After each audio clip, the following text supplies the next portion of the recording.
എല്ലാവർക്കും നമസ്കാരം. ഇത് നമ്മൾ ബുള്ളിയൻ റോസിൻ്റെ ട്യൂട്ടോറിയലാണ് കൊണ്ടുവന്നിട്ടുള്ളത്, ഹാൻഡ് എംബ്രോയിഡറി. അപ്പോൾ ഇതിൽ നോക്കുക, 4 റോസാണ് ഇതിൽ ചെയ്തിട്ടുള്ളത്. അപ്പോൾ ഈ ചെയ്തിട്ടുള്ള ഫ്ലവർ കറക്റ്റ് ഒന്ന് നോക്കുക നിങ്ങളെല്ലാവരും. കാരണം ശരിക്ക് ഒരു പൂ നിൽക്കുന്ന പോലെ തന്നെ സെൻറ്റർ പൊന്തി കറക്റ്റ് ഒരു റോസിൻ്റെതായ ലുക്കിലാണ് നമ്മൾ അത് ചെയ്തിട്ടുള്ളത്. അപ്പോൾ ഇതെങ്ങനെയാണ് ചെയ്തിട്ടുള്ളത് നോക്കാം നമുക്ക്. ആദ്യമായിട്ട് ഞാനിതിൽ നോക്കുക, ഇതുപോലെ ഒരു ഔട്ട്ലൈൻ നമ്മൾ എപ്പോഴും മാർക്ക് ചെയ്യുക. ഏതൊരു പാറ്റേൺ ചെയ്യുകയാണെങ്കിലും നമ്മളൊരു ഔട്ട്ലൈൻ മാർക്ക് ചെയ്യുക. അപ്പോഴാണ് നമുക്ക് അതിൻ്റെ ഒരു ഫിനിഷിങ് കറക്റ്റ് ആവുള്ളൂ. അപ്പോൾ ഇതുപോലെ എന്തെങ്കിലും ഒരു സാധനം വെച്ചിട്ട് ഒന്ന് ഔട്ട്ലൈനും അതുപോലെ തന്നെ സെൻറ്ററും ഇതുപോലെ ഒന്ന് മാർക്ക് ചെയ്തെടുക്കുക. മാർക്ക് ചെയ്തെടുത്തതിന് ശേഷം ഇത് നോക്കുക, ഞാൻ നൂല് ഇതിൽ ഉപയോഗിച്ചിട്ടുള്ളത് മുന്നേ ഉപയോഗിച്ചിട്ടുള്ള അതേ നൂല് തന്നെയാണ്, പേൾ കോട്ടൺ ആങ്കർ ത്രെഡാണിത്. അപ്പോൾ അത് സിംഗിൾ ലൈനായിട്ടാണ് എടുത്തിട്ടുള്ളത്. അതിനുശേഷം ഇതുപോലെ നോക്കുക, സെൻറ്ററിൽ നിന്ന് ഇതുപോലെ മാർക്ക് ചെയ്ത് ഇങ്ങനെ സൂചി വെച്ചതിന് ശേഷം അതിൽ ഫസ്റ്റിൽ നമ്മൾ 10 റൗണ്ട് ചുറ്റുക.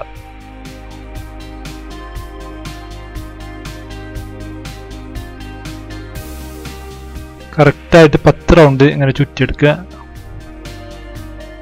ചുറ്റിയെടുത്തതിന് ശേഷം കണ്ടു ഇതുപോലെ സൂചി ഒന്ന് പതുക്കെ വലിച്ച് നമ്മൾ സൂചി തിരിക്കുക, ഒപ്പം ആ താഴത്തെ നൂലും ഒന്ന് അങ്ങോട്ടും ഇങ്ങോട്ടും ഒന്ന് ട്വിസ്റ്റ് ചെയ്ത് കൊടുക്കുക. അപ്പൊ നമുക്കിത് പെട്ടെന്ന് ഇങ്ങനെ ഊരി അങ്ങോട്ട് പോരും.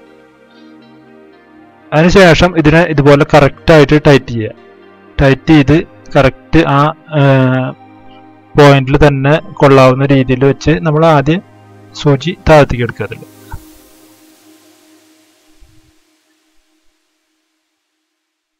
അത് കഴിഞ്ഞിട്ട് തൊട്ട് അതിൻ്റെ അപ്പുറത്ത് കൂടെ തന്നെ ആദ്യം നമ്മൾ എടുക്കുക. ഇത് നോക്കുക, നമ്മൾ അവസാനിപ്പിച്ചോടത്ത് കൂടിയാണ് ഇതിപ്പോൾ രണ്ടാമത് നമ്മൾ നൂല് സൂചി എടുത്തത്. അതിനുശേഷം ഇവിടെ നമ്മൾ ഫസ്റ്റിലത്തെ 2 ഇതിലും 10 റൗണ്ട് തന്നെയാണ് നൂല് ചുറ്റുന്നത്.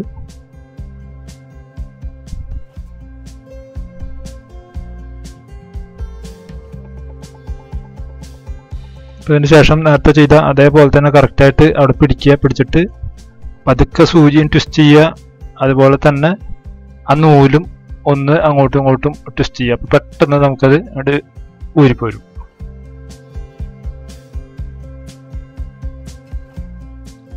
ഇനി നമ്മൾ ശ്രദ്ധിക്കേണ്ട കാര്യം എന്താ വിചാരിച്ചു കഴിഞ്ഞാൽ, ഇപ്പം നമ്മൾ ചെയ്ത ആ എതളിന്റെ നോക്കുക, ആദ്യം നമ്മൾ ചെയ്തിട്ടുള്ള അതിലില്ലേ, അതിൻ്റെ നോക്കുക, അത് അവസാനിക്കുന്നതിന് മുന്നേ വേണം നമ്മൾ ആദ്യം സൂചി പുറത്തേക്ക് എടുക്കാൻ.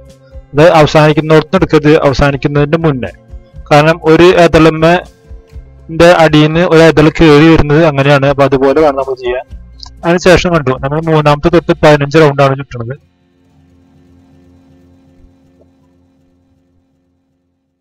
15 റൗണ്ട് ചുറ്റിയതിന് ശേഷം നേരത്തെ ചെയ്ത അതേപോലെ തന്നെ ഒന്ന് അങ്ങോട്ടും ഇങ്ങോട്ടും അനക്കി കൊടുത്തു കഴിഞ്ഞാൽ അത് വേഗം ഊരിപ്പോരും. ഇനി ശരിക്കും ഇത് അങ്ങനെ കറക്റ്റായി വളച്ച് വെച്ചു കൊടുക്കുക. അപ്പോൾ ഓരോന്ന് കഴിയുമ്പോഴും ഒരു എതള് നമ്മൾ ആ തീർന്നതിന് ശേഷം അല്ല രണ്ടാമത് കുത്തേണ്ടത്. ആ തീർന്ന എതളിന്റെ അടിയിൽ കൂടെ ഉണ്ട് ഇതുപോലെ കുത്തിയെടുക്കുക. അടിയിൽ നിന്നാണ് ഞാൻ കുത്തിയെടുക്കുന്നത്. അപ്പോൾ അടിയിൽ നിന്ന് ഇതുപോലെ കുത്തിയെടുക്കുക. അതേ പോയിന്റിലേക്ക് തന്നെ രണ്ടാമത് സൂചി ഇങ്ങനെ കുത്തി കറക്റ്റായിട്ട് 15 റൗണ്ട് ചുറ്റുക.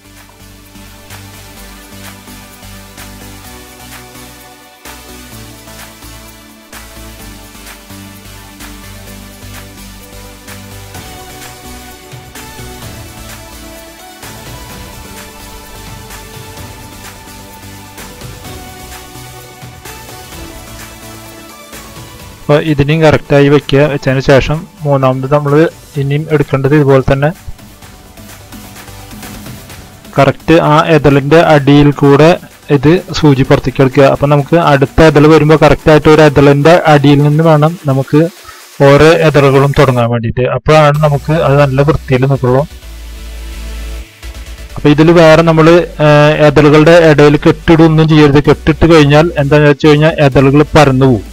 അപ്പോൾ ഇത് ശരിക്കും നമുക്കൊരു റോസ് പൂ നിൽക്കുന്നത് പോലെ തന്നെ വിരിഞ്ഞ് നിൽക്കാൻ വേണ്ടിയിട്ടാണ് നമ്മൾ ഒരു റോസ് എങ്ങനെയാണ് നിൽക്കുന്നത് അതേപോലെ ഉള്ള ഒരു ഫിനിഷിങ് കിട്ടാൻ വേണ്ടിയിട്ടാണ് ഇങ്ങനെ ചെയ്യുന്നത്. അപ്പോൾ ഇങ്ങനെ ചെയ്യുമ്പോൾ പ്രത്യേകം ശ്രദ്ധിക്കുക, ഓരോ എതളിന്റെയും അടിയിൽ നിന്ന് തന്നെ നമ്മൾ സൂചി ഇതുപോലെ എടുത്ത് ചുറ്റി ചെയ്യാൻ ശ്രദ്ധിക്കുക. അപ്പോഴാണ് നമുക്ക് ആ ഓരോ ഇതെല്ലാം കറക്റ്റായി ഇങ്ങനെ ഒന്നിൻ്റെ അടിയിൽ നിന്ന് ഒന്ന് വന്നിട്ടുള്ളത് പോലെ തന്നെ നമുക്ക് ഫീൽ ആവുള്ളൂ.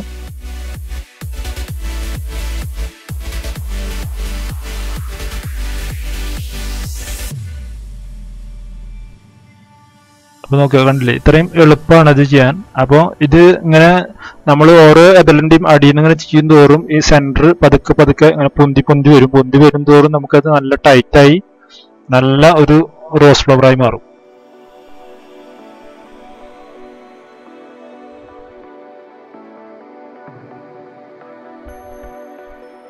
നമ്മൾ 3 റൗണ്ട് കഴിഞ്ഞാൽ പിന്നെ നമ്മൾ 4ാമത്തെ റൗണ്ട് തൊട്ട് 20 റൗണ്ട് വെച്ചിട്ടാണ് ഇതിൽ ചുറ്റുന്നത്. പിന്നെ നമുക്ക് ആ ഫ്ലവർ അവസാനിക്കുന്നത് വരെയും ആ 20 റൗണ്ട് വെച്ച് ചെയ്താൽ മതി. നമുക്ക് കൂട്ടണമെങ്കിൽ കൂട്ടാം, അപ്പോൾ എതളിൻ്റെ വലുപ്പം കൂടും. പക്ഷെ നമുക്ക് ഇതിൽ ഈ ഒരു വലുപ്പമാണ് ആവശ്യമുള്ളൂ.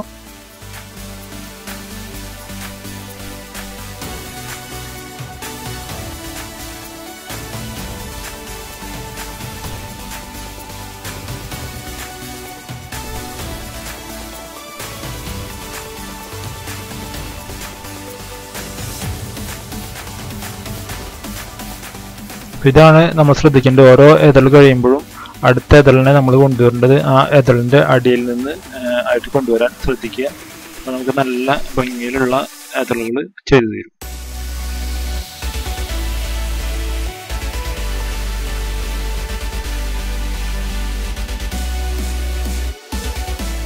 ഇതിപ്പോൾ നമുക്ക് ഇതുപോലെ നല്ല ഒരു ഫ്ലവർ ചെയ്തെടുക്കാൻ ഒരു 10 മിനിറ്റിൻ്റെ താഴെ അല്ലെങ്കിൽ 10 മിനിറ്റാണ് നമുക്ക് സമയം വരിക. അപ്പോൾ ശ്രദ്ധിക്കേണ്ടത് ഈ ഒരു ഭാഗമാണ്, ഈ നൂല് ചുറ്റിയിട്ട് സൂചി അതിൻ്റെ ഉള്ളിൽ കൂടെ എടുക്കുന്ന ഭാഗം. അവിടെയാണ് പലർക്കും ടൈം വേസ്റ്റ് ആവുക. അപ്പോൾ അതിന് ഉള്ള എളുപ്പ വഴിയാണിത്. സൂചിയും ട്വിസ്റ്റ് ചെയ്യുക, ഒപ്പം ആ കൈ കൊണ്ട് നമ്മൾ പിടിച്ചിട്ടുള്ള നൂലും ചെറുതായിട്ടൊന്ന് അനച്ചു കൊടുക്കുക.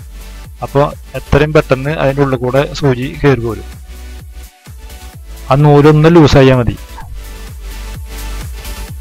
അധികം ലൂസാവാതെ ശ്രദ്ധിക്കണം. അധികം ലൂസായി കഴിഞ്ഞാൽ നമുക്കിത് കാണാൻ വൃത്തിയില്ലാണ്ടായി മാറും. ബുള്ളിയൻ നോട്ട് വൃത്തിയില്ലാതെയായി പോവും. അപ്പോൾ നല്ല വൃത്തിയായിട്ട് ഇങ്ങനെ ചെയ്യാം.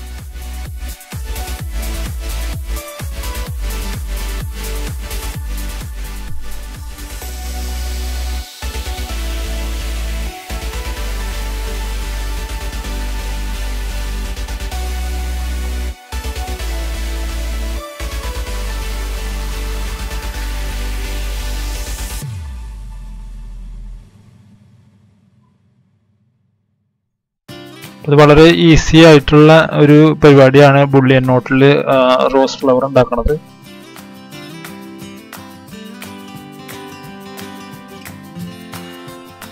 നിങ്ങൾക്ക് ബുദ്ധിമുട്ട് ആയിട്ട് തോന്നുന്ന ഭാഗമാണിത്. അപ്പോൾ ഈ ഭാഗം മാത്രം നിങ്ങളൊന്ന് ശ്രദ്ധിച്ച് ചെയ്യാൻ. ബാക്കി നിങ്ങൾക്ക് ഇതിൽ പ്രത്യേകിച്ച് ഒന്നും തന്നെ പഠിക്കാനില്ല. വളരെ ഈസി ആയിട്ടുള്ള ഒരു സംഭവമാണ് ബുള്ളിയൻ റോസ് ഉണ്ടാക്കുക അല്ലെങ്കിൽ ബുള്ളിയൻ നോട്ട് ഉണ്ടാക്കുക എന്നുള്ളത്. വളരെ ഈസി ആയിട്ടുള്ള ഒരു സംഭവമാണ്.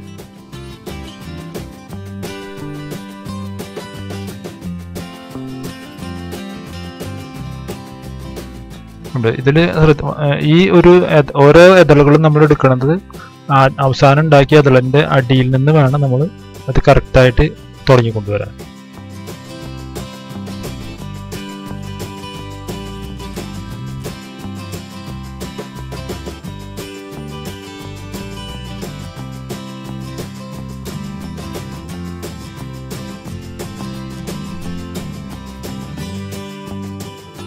നമുക്ക് വളരെ മനോഹരമായ റോസ് ഫ്ലവർ ആണ് ആയിക്കൊണ്ടിരിക്കുന്നത്.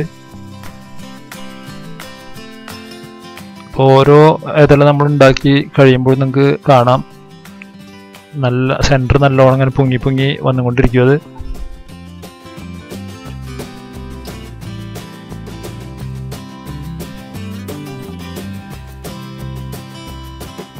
ഇതളുകളിൽ കെട്ടിടാതെ തന്നെ ഇതുപോലെ നല്ല ടൈറ്റ് ആക്കിയിട്ട് ഓരോ ഇതളുകളും ഉണ്ടാക്കുക. അതാണ് ഇതിൻ്റെ ഭംഗി. നമ്മളെ ഇതളുകളുടെ ഇടയിൽ നമ്മൾ കെട്ടിട്ട് താഴത്തേക്ക് കൊടുത്തു കഴിഞ്ഞാൽ ഇതളുകളെല്ലാം ഇരുന്ന പോലെയുള്ള ഇതളായി മാറും.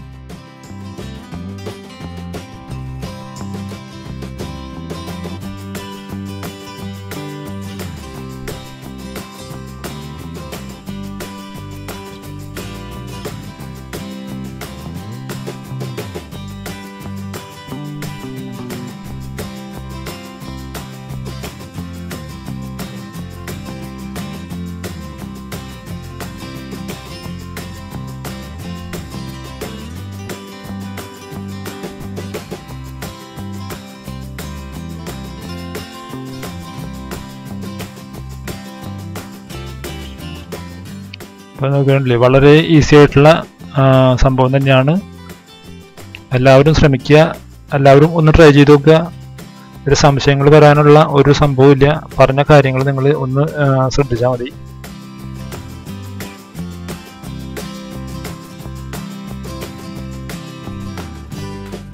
അപ്പോൾ അതിലെപ്പോഴും ആ തുണി എപ്പോഴും നല്ല ടൈറ്റിൽ നിൽക്കാൻ നിങ്ങൾ ശ്രദ്ധിക്കുക. ഇതിൽ നിങ്ങൾക്ക് കാണാം, ഞാനിതൊരു സ്റ്റാൻഡിലാണ് ഈ ഫ്രെയിം വെച്ചിട്ടുള്ളത്. അതെങ്ങനെയാണ് വെച്ചിട്ടുള്ളത് എന്ന് ഞാൻ കാണിക്കാം നിങ്ങൾക്ക്.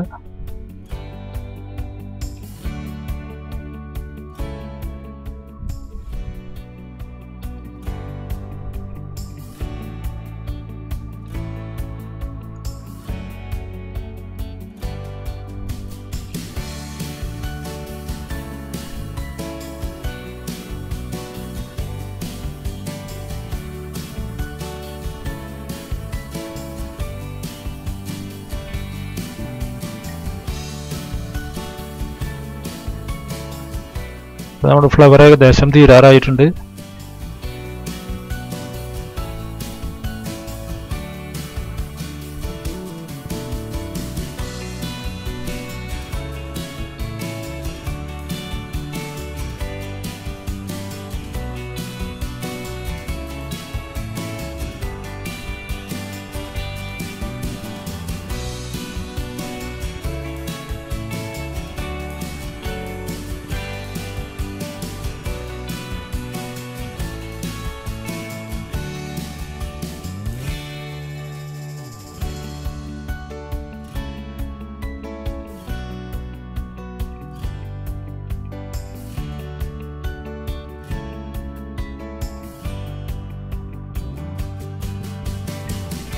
അപ്പോൾ നോക്കുക, നല്ല ഭംഗിയിലുള്ള ഫ്ലവറുകൾ ആണ് നമ്മൾ ഇതിൽ ചെയ്തിട്ടുള്ളത്. നിങ്ങൾ ഇതുപോലെ ട്രൈ ചെയ്ത് നോക്കുക. വീഡിയോ നിങ്ങൾക്ക് ഇഷ്ടപ്പെട്ടിട്ടുണ്ടെങ്കിൽ ലൈക്ക് ചെയ്യാനും ഷെയർ ചെയ്യാനും അതുപോലെ നിങ്ങളുടെ അഭിപ്രായങ്ങൾ കമൻറ്റ് ചെയ്യാനും മറക്കരുത്.